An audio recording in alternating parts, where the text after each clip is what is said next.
Masyadong palasugal ang asawa nga nitong sa Emong. Kung kaya't maging ang pinag-iipon nga nitong si Lilet ay kukunin niya.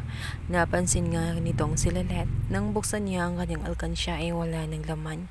At sa lamesa nakita niya ang babaeng yun na nagbibilang ng pera ng tigwa 100. Naaalala ni Lilet na 100 din, tigwa 100 din ang laman ng alkansya niya. Kaya malaki ang kanyang hinala na ito ang kumuha. Balit instead nga na umamin ang babaeng yun, ay naghalit pa ito sa kanya dahil sa pinagbibintangan umano'y siya. Wala umanong utang na loob itong si Lilet at dali-dali bang kinuha ang maleta ni Lilet nang pinalayas na nga siya ng bahay.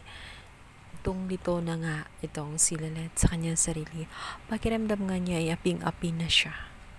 At sa kanyang paglalakad ay dito nga niya makikita ang kanyang professor na nakatingala sa malayo. Tela may tinatanaw at tela may hinahanap.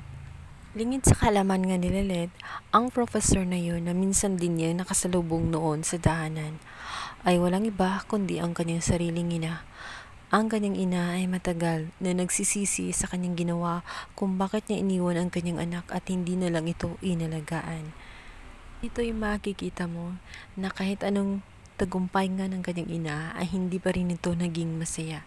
Meron pa rin siyang hinahanap at meron pa rin kulang para sa kanya dahil nga sa kanyang anak na gusto niyang makitang muli. Ito na nga kaya ang way na magkasama ng muli itong tunay na mag-ina, itong kanyang professor.